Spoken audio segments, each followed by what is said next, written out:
आठवडा गेला मग तिकडे निकालच घेऊन येते राय यांना इकडे पाहिलं वेळ कुठे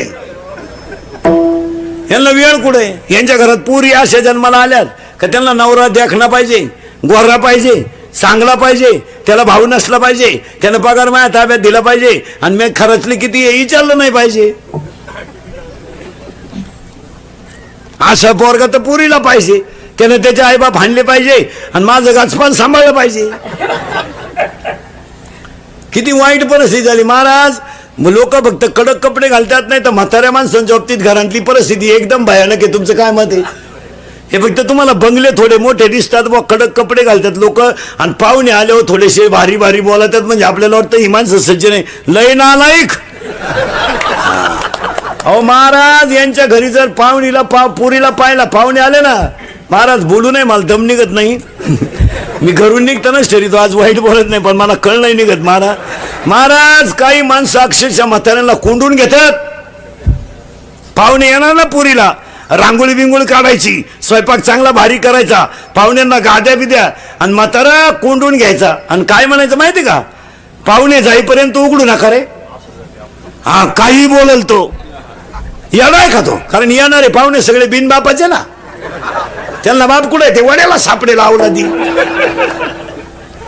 उलट माणसानं म्हाताऱ्याला जरा बरे कपडे घालून पाहुण्यात बसवलं पाहिजे तुमचं काय मत आहे जाऊ द्या बस तो याला असू द्या आणि पाहुण्याला माहिती आहे ना वयस्कर माणसं वया परत्वे बुद्धीत बदलून व त्यांची भाषा सरकू शकते हे येणाऱ्या माणसांना सुद्धा माहिती मग बाप लपून ठेवायचा अरे उलटा म्हातारा पुढे आला म्हणजे खरं सांगा खरं लग्न म्हाताराच जमेल वा वा वा ते साधं दिसतंय पण साधं ना कसं कुठले पाहुणे पोराची आई कुठली त्याला मामा किती पोर काय करतय पेत बित का सरळ वा अरे अरे त्याची बहीण कुठं देईल किती महापात माहिती महाराज तो वाईट नाही बोलणार पण फायद्याची माहिती काढल्याशिवाय आणि त्यानं जी माहिती काढली त्यांची टाप नाही बंद नाही म्हणायची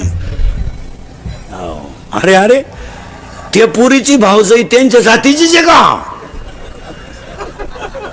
किती साधा झटका आहे पण म्हातार आहे ते जुनं ते और साईबाप रडतात घरांमध्ये काय नाही महाराज फक्त झाकली लोक इस्ताऱ्या मारून हिंडतात शाळेतून पोरग पळत आला आई घरात बसली होती आईने तू डोक्यावरचा पदर चुलीला लावला कांदे लाव हे बऱ्या तू माया बोटाक पाहता ना इकडे बोट दुखायला लागलं तू पाय ना इको दे जायचा आईनं महाराज डोक्यावरचा पदर कांदे लावून भिजून आला म्हणून असा चुलीवर धरला काय वाईट परिस्थिती सांगतो तुम्हाला एका मिनिटात आईनं पदर असा चुलीवर धरला महाराज आणि का धरला माहिती का शेक व्हायचा का अरे मी लुगडं बदलवलं तर मला दुसरं लुगडं नाही आणि आईनं डब्यात हात घातला डब्यात चहा प्यावा म्हणजे थंडी उडेल स्वयंपाक करू तेवढ्यात पोरग पळत आलं आईला म्हणलं मी पास झालो का पास झालो आहे मी महाराज डब्यात हात घातला मुठभर साखर काढली आणि आईनं पोराच्या तोंडात घातली आईचा गाल पोराच्या गालाला लागला डोळ्यातल्या पाण्याच्या धारा खाली गळाल्या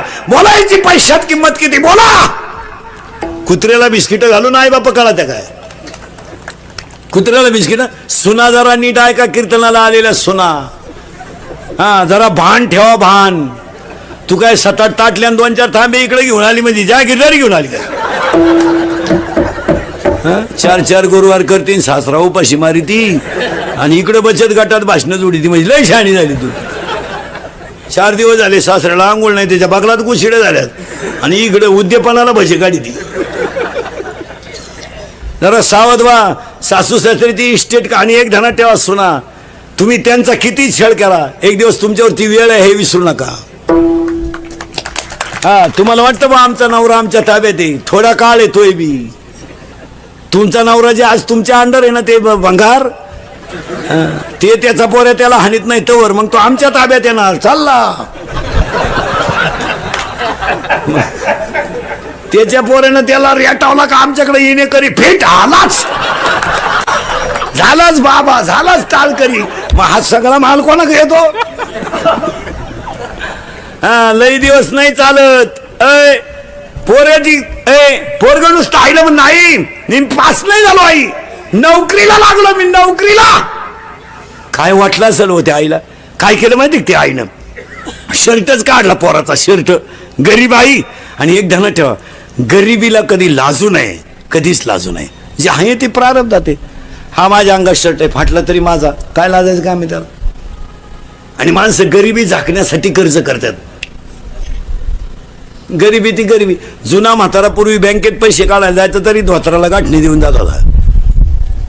घाबरत नव्हती माणसं. ती नीतीची श्रीमंती होती. ते म्हणजे जेव्हा माझी परिस्थिती अशी आहे बा, तुम्हाला काय म्हणायचं ते ही लाजत नव्हती. पूर्वी लोक हुशार होती. आता लोक इतके हुशार आहे, शेतकरी वर्ग सुद्धा पोराला जर पाहुणे यायचे असले पाहायला तर धान्याची थप्पी लावितात. पण सरळ हुशार लोक झालेत आता, सगळे धान्य नाही लावती, आतमध्ये भुसाचे पोते आणि शेवटची थप्पी फक्त बाजरीची. पाहुण्यानं पाहिलं टाचून पाहिलं बाजरी. हा म्हणला मागची आहे, गेल्या वर्षीची एवढी देऊन टाका पोर. मग एक महिन्यानं हाच पाहुण्याला फोन करतो, एखादं पोत द्या पाहतो बाजरी. मग जुने लोक असेच करायचे महाराज. आपली लोक काय करायची माहिती का, आपली पोराचं लगीन जमत नसलं का गावात, पोर मुंबईला पाठवायची. मुंबईला गेला ते कोणते तरी कपडे घालून 2-4 दिवस गावात यायचं. आणि मग लोक म्हणे चिटाकलं बरं का, चिटकलं असं शब्द ऐकले. त्या पुरीच्या बापाचं मन बिचारायचं, पाकुळायचं. मग तो म्हणायचा देऊन टाका पूर्वी, टोले जंग लगीन व्हायचं. 2-4 महिन्यानं आला भांड्याचा टेम्पो घरात. का हो, कंपनी बंद झाली. आता ह्या 2-4 वर्षापासून तिला पुढं बंद झाले. आता जर खडकीचे किंवा पिंपळगावच्या किंवा अवसरीच्या माणसाला म्हणलं ना पोरगा मुंबईला आहे, आता खडकीचा माणूस काय म्हणतो माहिती, जाऊनच येऊ. त्याला माहिती आहे आता रस्ते झाले, साधनं झाले. सकाळी मंचरमधून गेलेला माणूस दुपारी सुद्धा मुंबईवरून जेवायला घरी येतो. त्यामुळे आता ह्या लाबाड्या झालं आज बघू ना, असं आहे बा. ती आईनं शर्ट काढला, दगडावर धुवायला काढला, तर डोळ्यातल्या पाण्यानं दगड ओला झाला. इतकी रडली आई. आणि कान आरशा पुढे केला आईनं महाराज कान. आणि कानातलं मोडलं तर सोनाराची काच ओली झाली. इतकी रडली आई. हो काय आई असेल महाराज, का रडली माहिती का. अरे अजून एक शर्ट असता तर त्याला बदलवायला झाला असता. पण आई लवकर उठली, पोराला म्हणली बनियन घे, कोलगेट घे, टॉवेल घे, अंडरपॅन्ट घे.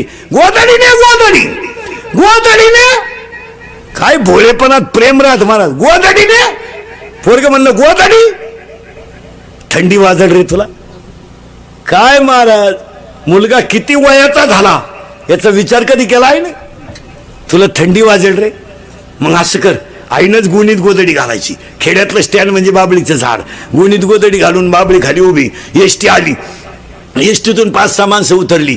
आमची आईची एसटी चढली. पोराच्या मांडीवर गोदडी दिली आणि दरवाजाजवळ उभी राहिली. कंडक्टरनं बेल मारली, एसटी चालू झाली. पोरानं एसटीची काच खाली केली आणि बाहेर नुसता हात काढला मारा तर शेतातला बांध फुटावा तसा आईच्या डोळ्यातला बांध फुटलो. एसटी निघून गेली. आई रडत होती. 8 दिवसाला पोस्टमन आला आणि आईला म्हणलं पत्र आहे माझ्या भाऊचं आहे, मला वाचून दाखव, पण अगोदर चहा पे. पोस्टमन चहा प्याला. आईनं हातात बशी घेतली. पोस्टमन पत्र वाचायला आणि आई पत्र ऐकायला. ऐका पत्र कसं होतं. तिरतुरबाईच्या शिवेशी, चिरंजीवचा दंडवत, पत्रास करंकी. प्रवास चांगला झालाय, खोली मिळाली गाई, कामाला जायला लागलाय, सारखी तुझी आठवण येते आई, तब्येतीची काळजी घे गाई, बाकी सगळं ठीक आहे. संपला पहिला पॅरेग्राफ. आणि दुसरा पॅरेग्राफ, सगळ्यांचं राहिलं गाई तुला, सगळ्यांचं राहिलं आई, सांगायचं राहिलं का आई तुला, सांगायचं राहिलं आई.